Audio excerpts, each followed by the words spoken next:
Hello, it's Tammy Pally, aka the Crafty Princess, and it's a stormy afternoon here in Florida, so I thought it was a perfect time to film some book reviews for some wonderful craft books that I have been reading through over the past week or so. I'm going to start off with this jewelry book.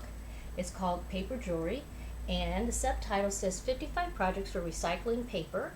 It is written by, let's see, her name is Barbara Bowman. I'm not familiar with the author.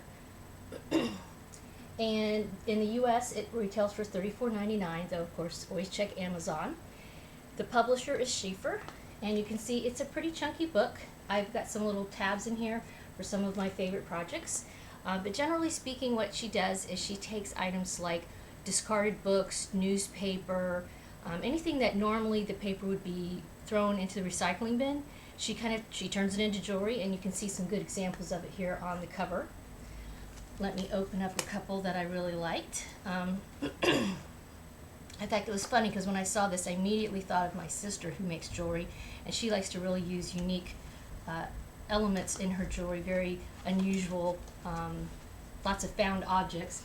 And this especially jumped out at me because when we were little kids, she used to take the paper off of gum. You know, when you get a stick of gum, it's got the paper and then the foil. She would take the paper and make chains and chains and chains like this.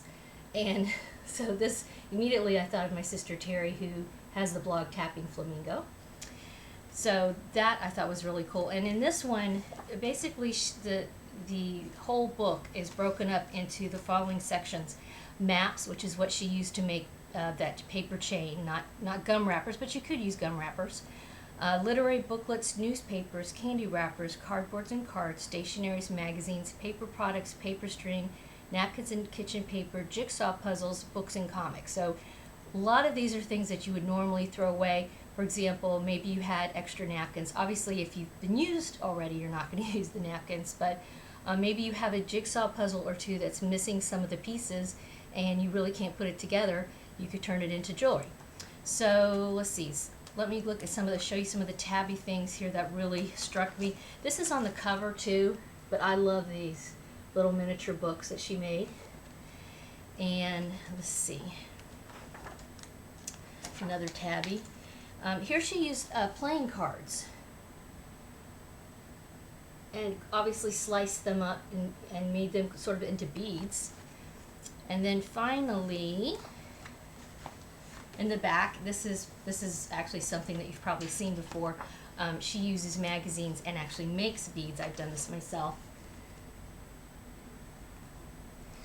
But what I really liked about this book is that it reuses supplies and items that normally you would throw away, but also it has supplies in here that you probably have around your house. If you get the newspaper once a week even, or if you get flyers in the mail, I get a lot of junk mail, and a lot of those could be turned into projects from this book. Another tip, and I don't know if she mentions this or not, because I didn't read every little word in here, but if you're looking for books, because some of these she actually uses books. She, for example, the literary books, let me find a picture of that. These type of things. You can find a lot of these in libraries and they get worn out, and eventually what happens is the libraries have to, believe it or not, throw stuff out. And I know that's horrifying for most people if you've never worked at a public library, but I did for about 5 years, and we threw out a lot of books, okay, because stuff would happen. Now sometimes they throw them out and you can't reuse them because maybe there's been water damage or mold or something like that. In Florida this is pretty common. But sometimes it's just something like, for example, an encyclopedia. You know, nowadays, of course, everything's electronic, but they still have a lot of hard copy books that people like, and they throw them away. Sometimes people won't even buy them if they're like 10 cents. Okay. Now, again, it depends on the library. The place I worked at, we did not have a little bookstore. Some of the bigger libraries have a bookstore where they can resell the books, which is another good place. You could buy them very inexpensively there. Of course, check garage sales, yard sales. Thrift stores, they're so-so. I noticed the last time I went to the Goodwill and I looked over the books, I thought they were actually kind of pricey, considering.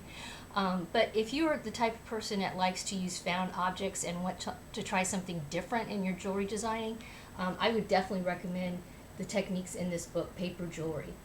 Again, it's published by Schaeffer Press, and the author is Barbara Bowman. Paper Jewelry, 55 projects for reusing paper. Thanks for watching.